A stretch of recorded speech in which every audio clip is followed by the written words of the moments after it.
Hello students, in today's lecture we will cover the hypothalamic axes. Now this will be somewhat of a summary of what we did in the last lecture, but less complicated. And so let's begin with our hypothalamus. There are 3 hypothalamic axes, and so we're going to draw each of them individually. So let's start with our first one. Here we have our hypothalamus. We're going to need 3 of these, so we're going to copy this.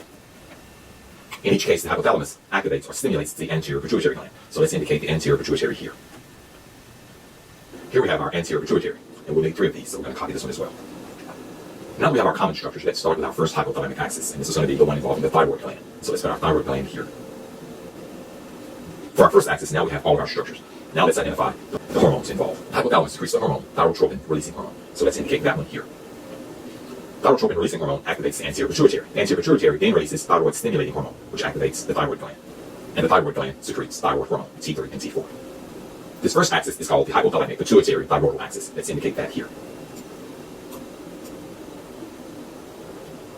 So here we have our first axis. The hypothalamus secretes thyrotropin-releasing hormone, which activates the anterior pituitary to release thyroid-stimulating hormone, which stimulates the thyroid gland to produce thyroid hormone. And this is our hypothalamic pituitary thyroidal axis. Let's look next at the axis involving the gonads. In this case, hypothalamus secretes gonadotropin-releasing hormone, GnRH. Let's indicate that here.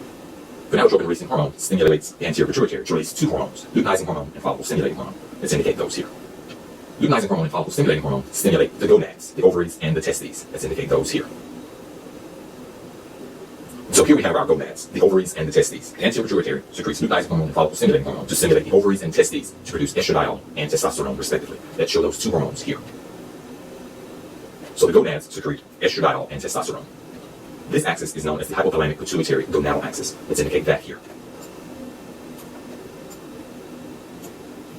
So to summarize this second axis, the hypothalamus secretes gonadotropin-releasing hormone to stimulate the anterior pituitary to release luteinizing hormone and follicle-stimulating hormone to stimulate the gonads, the ovaries, and the testes to produce estradiol and testosterone respectively. And so this is the hypothalamic pituitary gonadal axis. Let's look next at the axis involving the adrenal cortex. So here we have all of the structures involved in our third axis. Let's now identify the hormones involved. The first thing that happens is that the hypothalamus secretes the hormone, corticotropin-releasing hormone. Let's indicate that one here. The corticotropin-releasing hormone stimulates the anterior pituitary to release adrenocorticotropic hormone. Let's indicate that one here. The adrenocorticotropic hormone stimulates the adrenal cortex to produce cortisol. This axis is known as the hypothalamic pituitary adrenal axis. Let's indicate that one here. So this third axis is the hypothalamic pituitary adrenal axis. Let's summarize this one. Hypothalamus secretes corticotropin-releasing hormone to stimulate the anterior pituitary to release adrenocorticotropic hormone, which stimulates the adrenal cortex to produce cortisol. This pretty much summarizes all of these axes. However, there is some regulation and some negative feedback I would like to indicate. In the first case, thyroid hormone exerts negative feedback on both the anterior pituitary and the hypothalamus. Let's indicate those here. In the second axis, there is regulation and negative feedback, but those are not important as it relates to pathologies that will be discussed later, so I won't indicate any of those. However, in the third case, we do want to indicate these. Cortisol exerts negative feedback on both the anterior pituitary and the hypothalamus. Let's indicate those 2 here.